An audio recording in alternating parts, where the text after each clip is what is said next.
Hey guys, so if some of you aren't quite aware, my wife Leslie and I, we're affiliates of Empower Network. And I was listening to a Monday night call last Monday, and Dave Wood was talking about being at the right place at the right time. And he kind of gave out an assignment for everyone to sit down, write down, video, blog, and just think about the times in your life that you've been at the right place at the right time. I think probably like most, I came up with about five, including when I met my wife, all those kind of things. But I was sticking with kind of the theme I've been going with lately, of a lot of like climbing stories. Um, I thought of this one, and I've definitely, through my years and experiences in doing this kind of stuff, I've had a lot of them. I've had a lot of near misses, rock fall, bolts breaking, ropes snapping, some crazy stuff, lightning, all kinds of different things. This one, though, in particular, was a little different. I think that it really came down to just a quick decision. Um, you know, Almost kind of like a coin flip kind of thing. And you like he was talking about all the little kind of things that lead up to one thing to make your decision, and this one definitely impacted my life a lot, in the fact that it never made me forget uh, the small decisions that you make that could be impact you in so much, almost to the point of killing you. So, anyway, so my friend Carl and I decided to go climbing. It was early spring, just after the thaw. We'd gone down to this place called Indian Creek. It's outside of Moab in the Canyonlands area. We had decided to go to kind of an established climbing area, just because it was early and we were kind of, just kind of getting into it all. There was kind of a south-facing wall coming out this way, and then there was two walls that kind of wrapped around, similar to a horseshoe kind of setup. We pulled up, got our gear out. We decided on one of the two walls, either the one facing out or the one kind of off to the left, because those would supply the most amount of sun.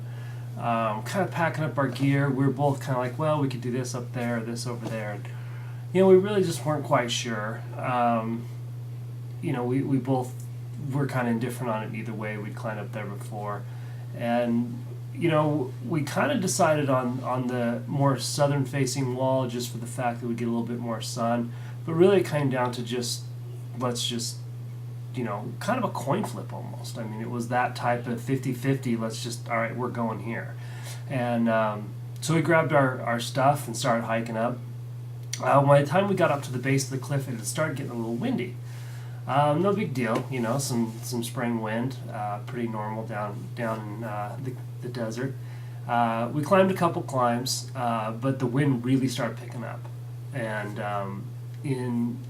if you're familiar at all about being outdoors, in the spring you get a lot of, with the freeze and thaw, you get a lot of rock fall, things like that. And we were sitting there, and we decided to take a little bit of a break. The wind started picking up pretty good.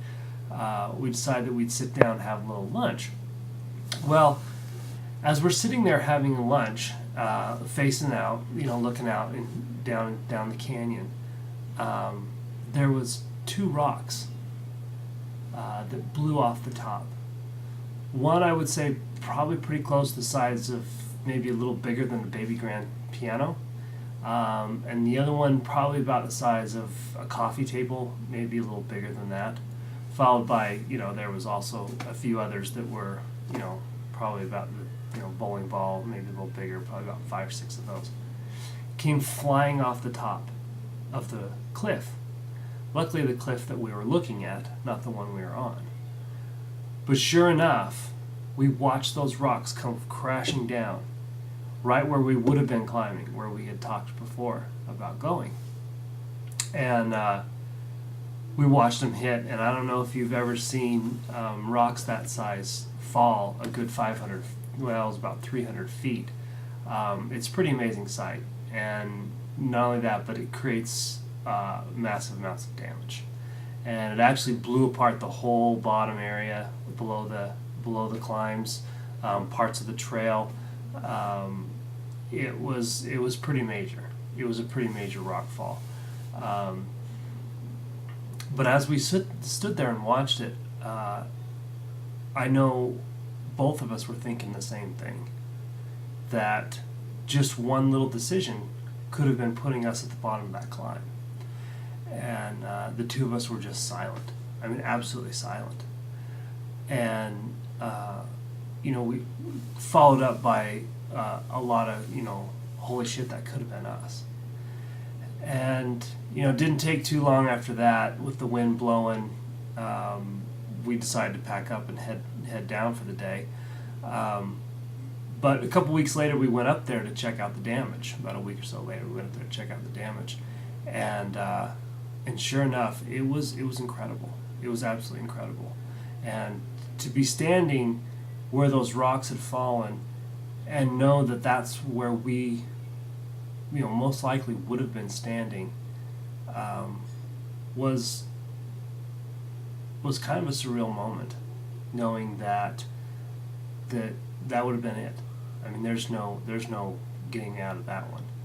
And like I said, I've got several stories about being at the right place at the right time, and those small decisions, those little tiny decisions of well, we had a little bit more sun on this wall. There was a couple climbs that were maybe a little bit easier because it was spring and we weren't quite, into our normal groove yet. And those little kind of smaller things that made our decision to go, and the end decision just being, oh, let's just go. And I think about that sometimes, and we both thought about it when we watched those rocks hit the ground, was all of those little tiny decisions that build up to that. It was pretty amazing. It really was. And I'll never forget it. I'll never forget the sight of those rocks and the sound of them crashing to the ground. It was a pretty crazy thing.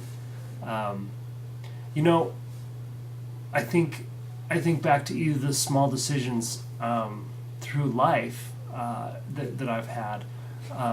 You meet this person, and then this kind of creates this relationship, maybe that leads to a job that I've taken, or this person that I've met, or I've gone with this person and found this, and formed a whole new relationship. Or you meet one person that introduces you to another that becomes someone that's very special to you, and those are really neat things, and to track those back is an interesting thing to do.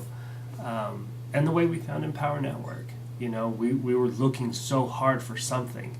I was working 3 jobs, and we were looking so hard to find something more, something that we could do that would take me out of my jobs, that we could work from home, that we could do together, both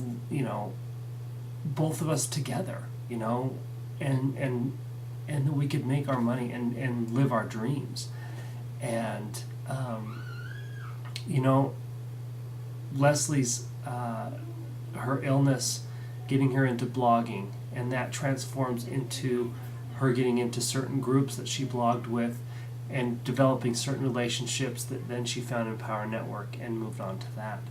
And all those little kind of things that when if she'd never gotten sick, she probably would have never blogged, she probably would have never found Niamh Arthur. And it's an amazing thing how those little kind of things, and maybe it's something in your life that isn't easy to deal with, like her illness. It's a difficult thing that we deal with, and we're doing all the time.